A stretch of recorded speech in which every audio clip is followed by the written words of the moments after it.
जय श्री कृष्णा, राधे राधे। आज हम ज्येष्ठ मास महात्म्य के 28वें अध्याय का श्रवण करेंगे, जिसमें हम ज्येष्ठ मास स्नान महात्म्य के बारे में जानकारी प्राप्त करेंगे। इसके पहले की 27 दिन की कथा की वीडियो मैंने अपने चैनल की प्लेलिस्ट में अपलोड की हुई है, वहां से आप इन कथाओं का श्रवण कर सकते हैं। मैं इस वीडियो की डिस्क्रिप्शन में भी उनके लिंक दे दूंगी, वहां से भी आप उन सभी कथाओं का श्रवण कर सकते हैं।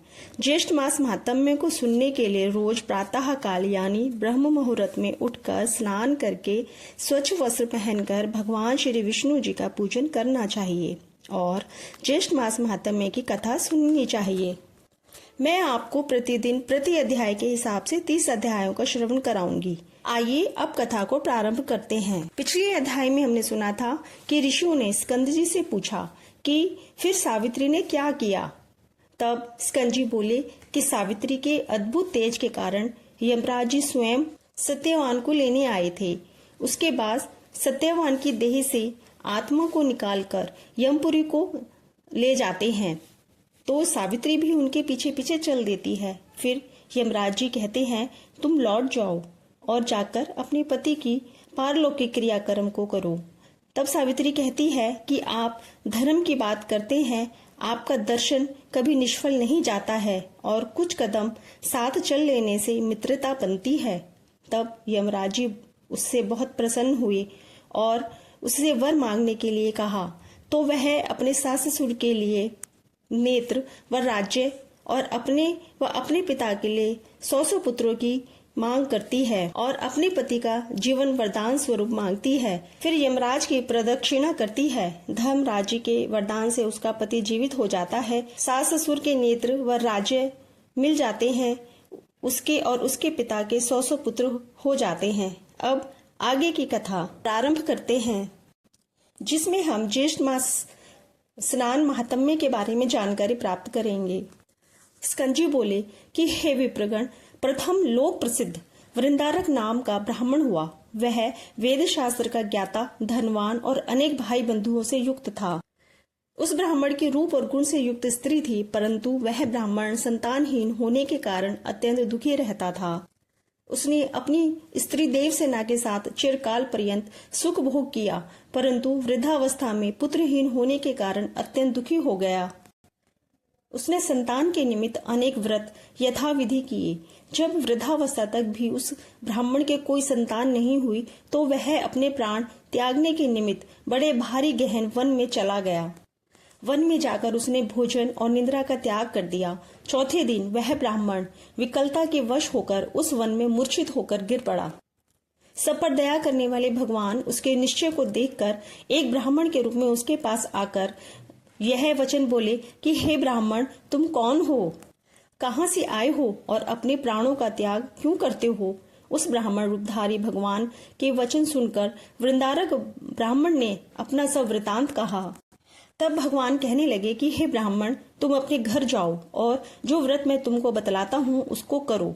ज्येष्ठ मास के आने पर जितेंद्रिय होकर प्रतिदिन सूर्योदय के समय स्नान करो। 1 मास तक ब्रह्मचारी रहकर हविष्यान भोजन करो। त्रिविक्रम भगवान का पूजन तथा दही और चावल का नैवेद्य अर्पण करो। वृक्षों तथा ब्राह्मणों के घर में जलदान करो। हे द्विज, इस उपाय के करने से अवश्य तुमको पुत्र प्राप्त होगा। यह कह ब्राह्मण रूपधारी भगवान अंतर्ध्यान हो गए। वृंदारक विष्णु रूप मानकर अपने घर उनके कथनानुसार अपनी स्त्री सहित व्रत करने को तत्पर हुआ और प्रतिदिन प्रातः काल स्नान करने लगा। किसी समय देवयोग से शरावती नदी के तट पर उसने एक व्याघ्र यानी शिकारी को देखा।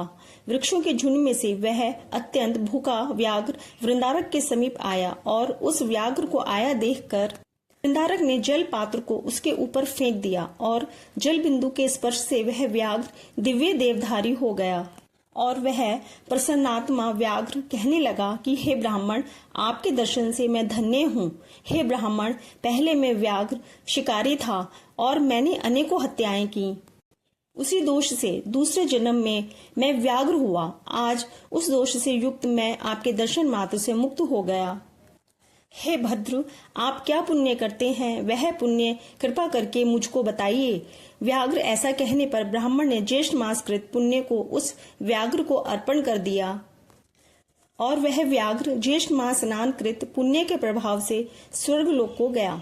उसके पश्चात वृंदारक ब्राह्मण ने फिर उस व्रत को किया और उस मास व्रत के प्रभाव से उसे महान तेजस्वी पुत्र उत्पन्न हुआ। उस पुत्र के होने पर वृंदारक ब्राह्मण ने उस अद्भुत ब्राह्मण यानी ब्राह्मण रूपी विष्णु भगवान के वचनों को सत्य माना। स्कंद जी कहने लगे कि हे श्रेष्ठ ब्राह्मण, मैंने आपसे ज्येष्ठ मास स्नान व्रत का महात्म्य कहा। जिस मास स्नान के जल बिंदु मात्र के स्पर्श से वह परम हिंसक व्याघ्र मुक्त हो गया और वृंदारक ब्राह्मण को विष्णु सदृश और विष्णु भगवान का भक्त पुत्र उत्पन्न हुआ। अब आपकी क्या सुनने की इच्छा है, सो आप मुझसे कहिए। इस प्रकार से ज्येष्ठ मास महात्म्य में ज्येष्ठ मास स्नान महात्म्य 28वां अध्याय संपूर्ण होता है। जय श्री कृष्ण, राधे राधे। आपसे निवेदन है कि आपने यदि मेरे चैनल को सब्सक्राइब नहीं किया है तो इसे सब्सक्राइब जरूर करिएगा और प्लेलिस्ट में जाकर सभी कथाओं का श्रवण अवश्य करिएगा।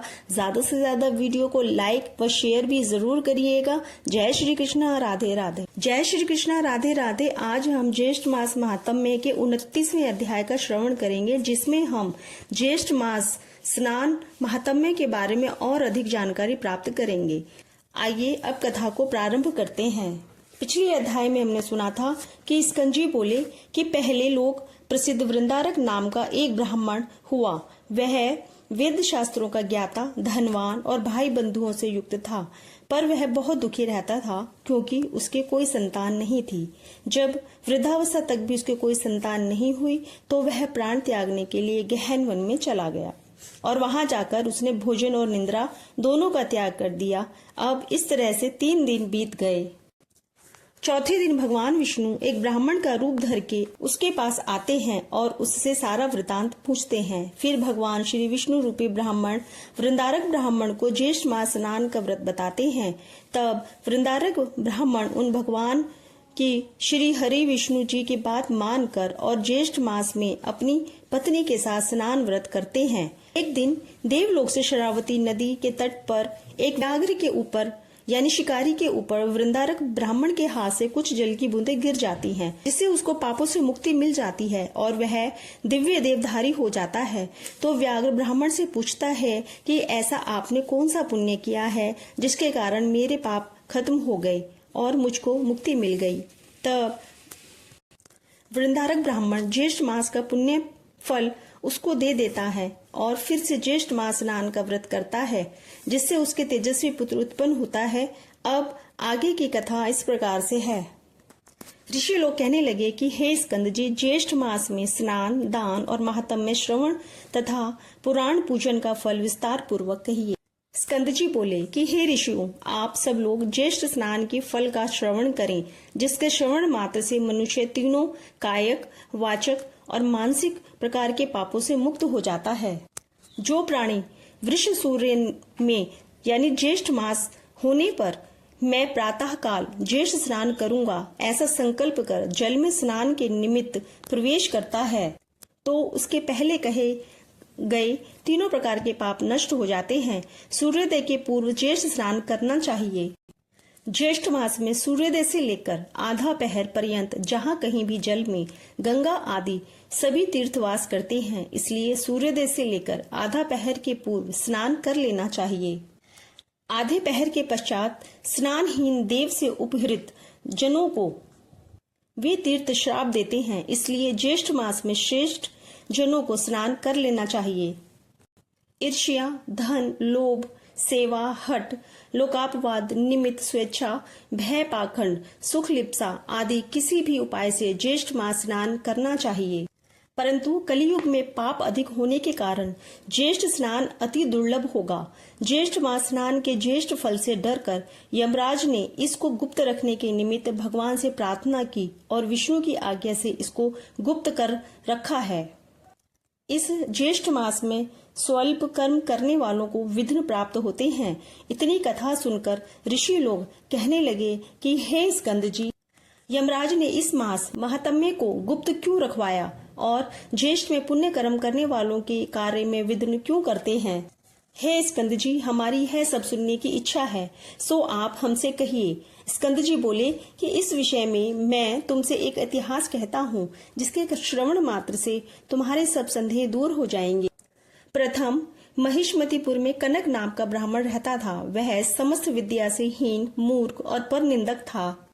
वह कृषि कर्म को करने वाला और नित्य क्रय विक्रय किया करता था और भी अनंत व्यवसाय से अपने कुटुंब का उदर पूर्ण करता था, यानी पेट पालता था। इस पर भी उस दुरात्मा कुटुंबी को तृप्ति न हुई और उसने उदर पूर्ति के निमित्त मार्ग में पतिकों का वध करना आरंभ कर दिया। फिर भी उसको तृप्ति नहीं हुई, यानी उसको लगता था कि मेरे पास पैसा नहीं है, तो उस द्विजा धाम ने चोरी करना भी आरंभ कर दिया। इसी प्रकार वह नीच ब्राह्मण महिष्मतिपुरी में रहता हुआ इस प्रकार के कर्म को किया करता था।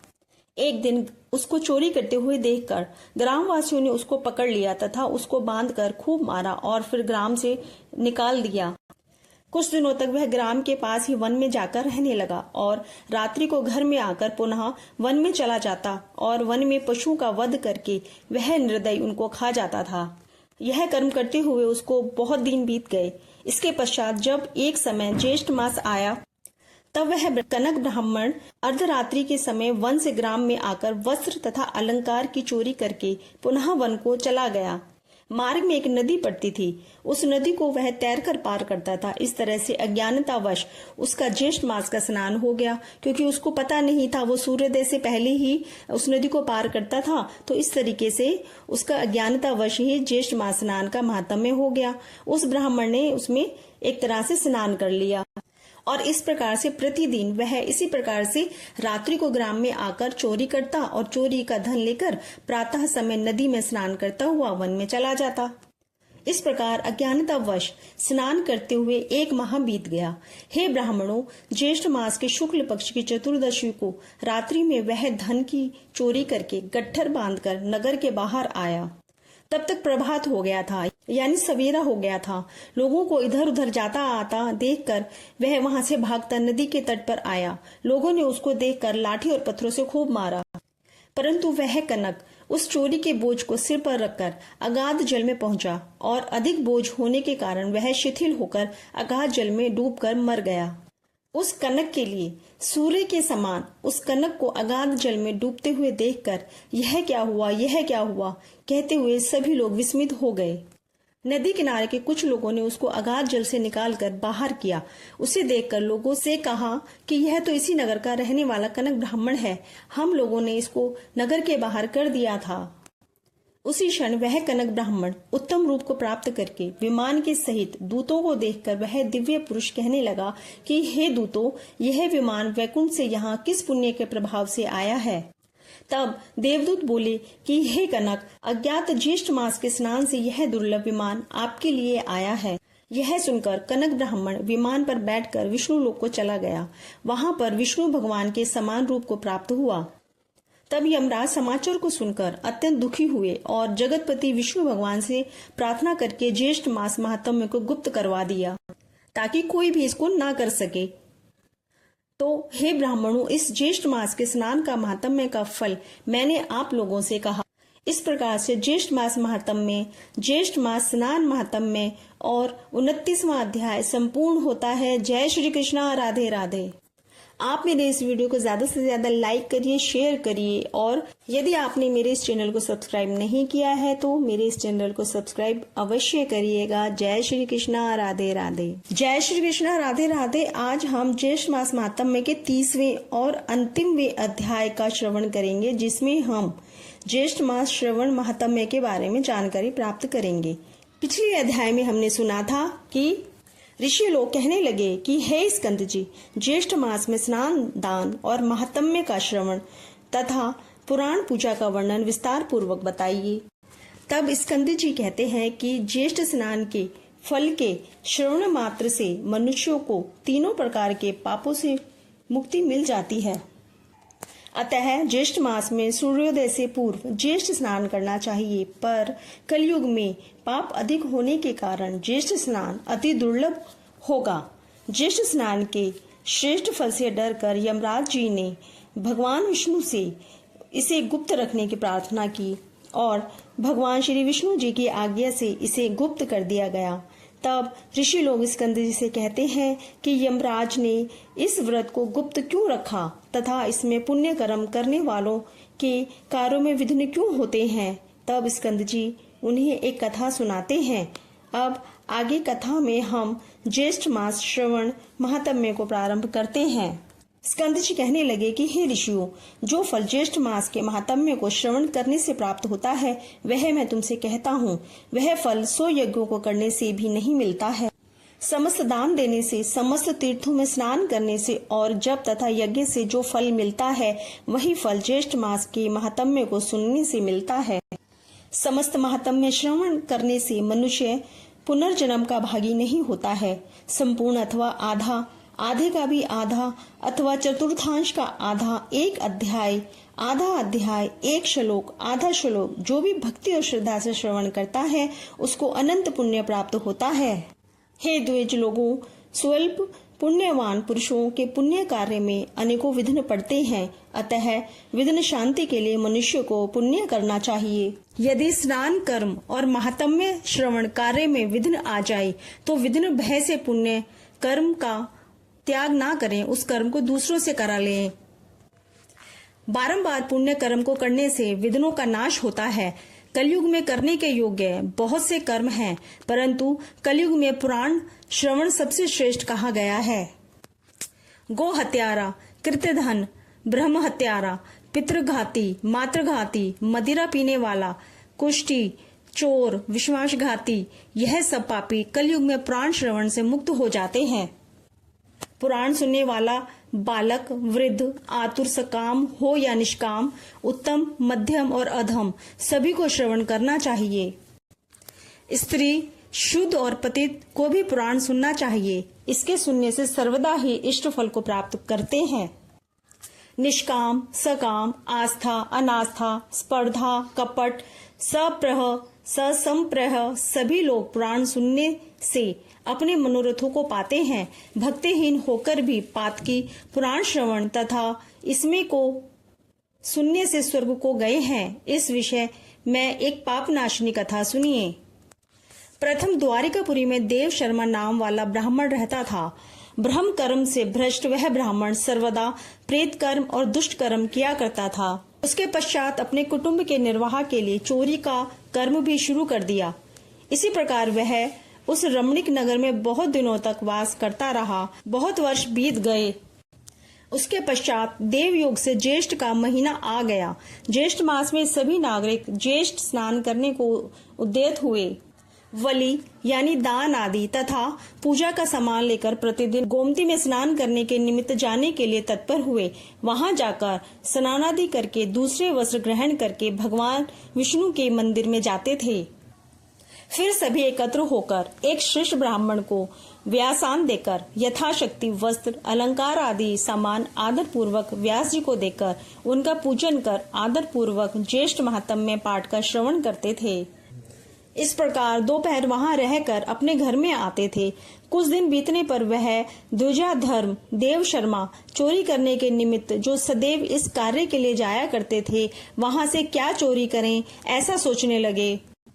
इस चिंता में उसे वहां तालाब पर बहुत दिन बीत गए, परंतु उसे चोरी करने का समय नहीं मिला। आज या कल वस्त्र तथा आभूषण की चोरी करूंगा। इसी विचार में पूर्णमासी तिथि आ गई। पूर्णिमासी के दिन सभी लोगों ने उत्साहपूर्वक स्नान आदि कर्म किया, पुराण श्रवण किया और व्यास जी का पूजन किया। पूजन करके वस्त्र, आभूषण, द्रव्य, फल, फूल, तांबूल आदि उनको अर्पण किए। वहां उस धन इच्छा से जो व्यास जी ब्राह्मण को दान किया गया था, देव शर्मा ने ब्राह्मण का वध करने का निश्चय कर लिया। देव से प्राप्त इस व्यास की समस्त वस्तुएं चोरी कर मैं प्राप्त कर लूंगा, ऐसा निश्चय करके स्वयं वहां आ गया। व्यास पूजन दिखावे के तौर पर करके पृथ्वी पर गिरकर दंडवत कर नमस्कार किया और बोला कि हे विप्र, मैं अति दीन हूँ और आपको अपना शरीर ही अर्पण करता हूँ, क्योंकि मेरे पास और कुछ भेंट करने के लिए नहीं है। अब से मैं आपका दास हूँ, आप यथासुख मेरी सेवा ग्रहण करें। उसने सबसे अधिक बनावटी भक्ति दिखलाई। इसके पश्चात सूर्यास्त होने पर सभी लोग चले गए और वहां पर केवल 2 ही व्यक्ति रह गए, एक व्यास ब्राह्मण और दूसरा वह धूर्तदेव शर्मा। हे राजन, इसके पश्चात उस पौराणिक ने सभी सामान एकत्रित करके बड़ा गट्ठर बांध लिया और देव शर्मा के मस्तक पर रख दिया। उस बोझ से सिर नीचा करके बारंबार प्रसन्न होता हुआ व्यास जी के साथ जा रहा था। तालाब के पास पहुंचकर जन समुदाय में घुसकर भाग गया, परंतु कुछ दूर जाकर पैर फिसल जाने के कारण जल सहित कुएं में जा गिरा। तब वहां पर बड़ा कोलाहल हुआ और आसपास के बहुत से लोग एकत्रित हो गए। मैं मंदबुद्धि हूँ जो मैंने इस धूर्त का कैसे विश्वास कर लिया, क्योंकि अज्ञात मनुष्य में जो विश्वास करते हैं वह निंदित मनुष्य उसके वश में होकर स्वयं भी नष्ट हो जाते हैं, जैसे विड़ाल के वश में मूषिक नष्ट हो जाता है। इस प्रकार व्यास जी के वचनों को सुनकर पूर्ववासियों ने राजा से जाकर कहा कि नगर के द्वार पर स्थित सभी लोग, इधर उधर भीतर बाहर रहने वाले सभी स्थानों में चोर की खोज की गई है। सूर्योदय होने पर फिर चोर की खोज शुरू हुई। उसको अंधकूप में पड़ा देखकर राजा से कहा, राजा की आज्ञा से उसको कूप से बाहर निकाला गया। उसके प्राण कुछ शेष रह गए थे। उसने सब वस्तुएं ब्राह्मण यानी व्यास जी को दे दी। इसके पश्चात उसके प्राण निकल गए। उसी समय वह दिव्य देहधारी होकर श्रेष्ठ विमान पर बैठकर पूर्ववासियों को प्रणाम करता हुआ बोला कि आपकी कृपा से ही यह सब कुछ मुझको प्राप्त हुआ है। तब सभी ने विस्मित होकर ज्येष्ठ मास महात्म्य की प्रशंसा की तथा उन पूर्ववासियों के मुख से ज्येष्ठ मास महात्म्य सुनकर श्रद्धाहीन होने पर भी वैकुंठ लोक को गया। स्कंद जी बोले कि हे ब्राह्मणों, यह मैंने तुमसे विस्तार पूर्वक पुराण कथा अभक्त पातकी का महात्म्य कहा, परंतु जो भक्ति भाव से ज्येष्ठ मास का महात्म्य श्रवण करते हैं उनके श्रेष्ठ भाग्य का तो कहना ही क्या है। जो लोग मोहवश अपनी शक्ति के अनुसार व्यास का पूजन नहीं करते वे दरिद्र तथा रोग से युक्त होते हैं, इसमें संशय नहीं। जो मनुष्य पुराण का श्रवण नहीं करते तथा त्रिविक्रम भगवान का पूजन नहीं करते हैं या दर्शन नहीं करते हैं, गूंगे, बहरे तथा पंगु होते हैं, इसमें संशय नहीं। इस प्रकार स्कंद के मुख से महात्म्य सुनकर वह सब ब्राह्मण नंदनवन के पुष्पों की स्कंद जी पर वर्षा करने लगे। कुछ लोग प्रेम से नाचने लगे तथा कुछ लोग उपचारों से पूजा करने लगे। यह श्रेष्ठ मास का श्रेष्ठ महात्म्य सुनकर वे सब लोग प्रसन्न हो गए और बारंबार महात्म्य पूछने लगे। इस प्रकार से ज्येष्ठ मास श्रवण महात्म्य वर्णन और 30वां अध्याय संपूर्ण होता है। जय श्री कृष्णा, राधे राधे। भक्तों, ज्येष्ठ मास महात्म्य का प्रतिदिन प्रति अध्याय के हिसाब से मैंने आपको 30 अध्यायों का श्रवण करवाया है। आपसे निवेदन है कि मेरी वीडियो आपको अच्छी लगी हो तो इन कथाओं को ज्यादा से ज्यादा लाइक शेयर जरूर करिएगा, और यदि आपने चैनल को सब्सक्राइब नहीं किया है तो उसे सब्सक्राइब जरूर करिएगा। इसी तरह की कथाएं सुनने के लिए मेरे इस चैनल पर बने रहें और कमेंट करके जय श्री कृष्णा, राधे राधे जरूर लिखिएगा।